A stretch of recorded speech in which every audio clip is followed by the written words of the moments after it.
Ayun, bago pala tayo magpatuloy sa video or test video natin mga kaibigan or Sir Ed, papakita ko lang yung muzzle velocity 910 fps po yung kanyang muzzle velocity. Lumilipid po ng 910 average fps. Tumataas yan ng 913, 940, 900 ganun. Mayroon deviation na 5 fps. So yung joules ninyo medyo mataas na rin yan, 46.37 po. Medyo mabigat-bigat, malakas-lakas na rin yan sa impact. So ayan sir, yung pellet, isang meteor sir. So nasabi ko na rin sa end of video yung mga dapat nating gawin. Naka-resize po ito sa 5.50 resizer. So may gamit ako sir na ganito, adjustable po yung rod nya. Pwedeng i-adjust depende sa gusto nating head size. Okay, ito na sir yung unit niyo, and ito na rin po yung test video. Okay, good day Sir Ed, for test na po itong unit niyo sa 50 meters as per request. Okay, firing tayo.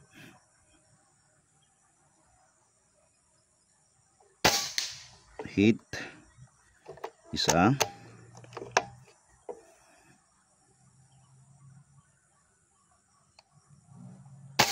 dalawa,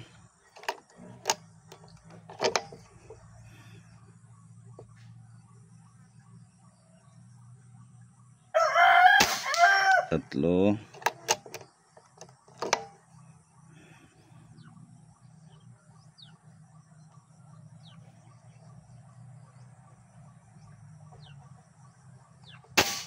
apat,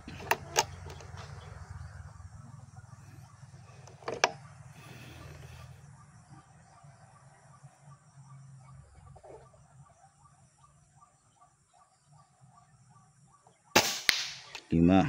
Okay, napaka solid. So 5 consecutive shots po as per request niyo sa 50 meters sir.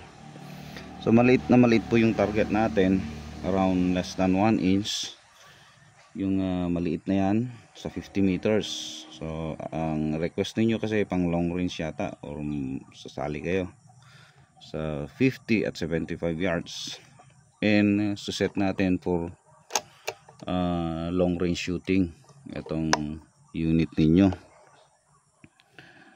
I would suggest na itong ginagawa natin kasi is yung ginagamit natin is sa nature. I would suggest na ang gamitin yung so 80 meters na to, ang gamitin yung pellet during competition is PLW. So pag hunting lang, okay na tong nature. Pairing, check natin yung flag. Okay,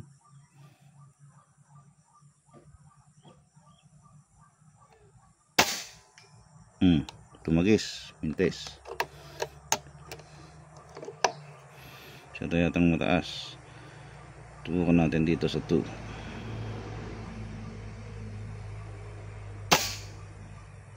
Okay, wala. Balik tayo sa 3. Then compensate tayo dito. Okay, hit. Hawa natin yung kanyang bagsak. Ulitin lang natin. Hangin, yes. Ito. Okay. Ayun na. Hindi ko ginawa muna yung wala rito yung data of past engagement ninyo. Basta i-check nyo lang Sir Ed yung scoop natin, or mga kaibigan, kung paano tayo mag-compensate sa hangin, yung konting-konting hangin. Yan. Mamaya i-send ko rin naman yung data past engagement ng scoop ninyo na Discovery Optics LHD. Actually yung LHD parang ganito rin yung electrical design niya. So para alam mo na sir, as is. Ang gamit kasi nating scoop ngayon ay ELR. Okay. Parehas na parehas as long as isisiro natin sa parehong distance. Ang scoop na to at ang rifle ninyo or yung unit ninyo is nakasiro sa 25 meters. Kung nakikita mo tong holdover ko ngayon, magiging same yung holdover mo later on. Okay, ang maganda rin, very decent naman yung groupings doon sa 80 meters. So sa 90 tayo. Subukan natin tong 4.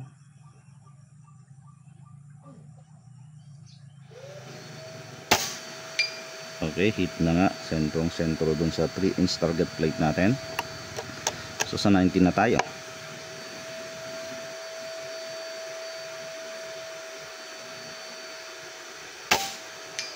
Okay, same. Ganda ng groupings dun, dalawa pa lang yan. Buo natin ng 3.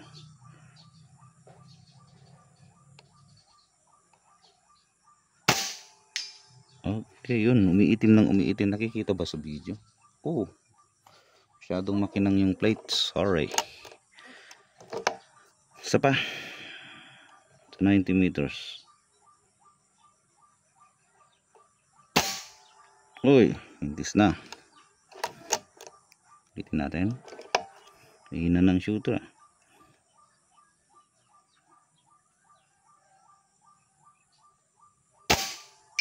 Oh, yun, pumasok. Isa pa. Mahalaga yung hangin, mga kaibigan. Hold over at wind.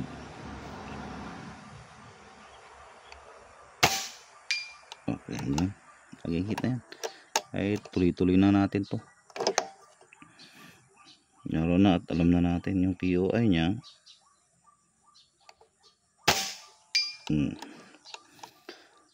So 90 meters na yan. So ano, sawa na tayo sa 100 naman na tayo. Sir Ed, tong scoop ko parehas yung reticle ng scoop po ninyo, sir. So bali hindi na tayo mahihirapan magkumuha ng dope. Pareho yan.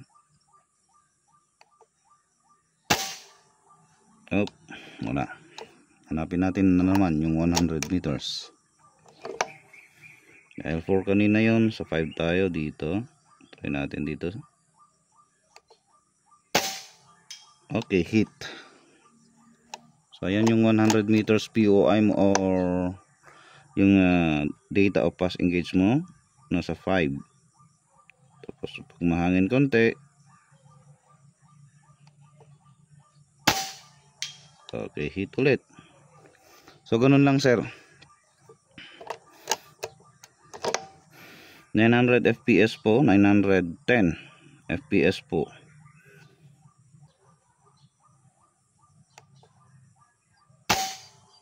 Okay, hit ulit. Ganun talaga.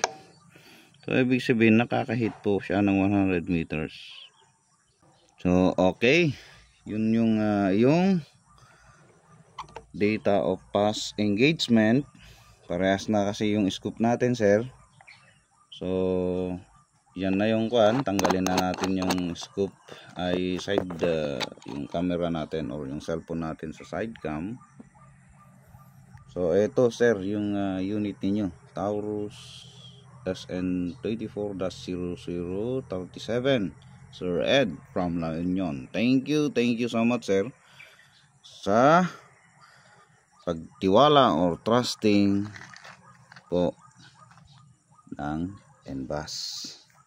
So ito po yung gamit natin, Meteor. Isang Meteor po, I would suggest na pag sa competition po kayo, mas mainam na lamang din tayo. Huwag tayo magpapalugi kasi competition nga. Kukuha na lang po kayo ng PLW, mas mahal nga lang compare dito sa Meteor na gamit natin, pero pang compete level naman, masigurado tayo, walang rason. Then huwag kalimutan mag-sort, mag-check mag-weighing ng ating pellet. Tapos dito tayo tatanggalin ko ng tong, so dito tayo mag-a-adjust. Okay. Diyan tayo mag-a-adjust ng hammer spring, sir. Konting-konti lang yan, sir. Either less or more, pero konting-konti lang. Then observe niyo yung groupings niyo sa 50, 75 na gusto nga ninyong salihan, and long range. Okay, ito po yung unit niyo, Sir Ed. Ayan. Thank you po for trusting and Bass.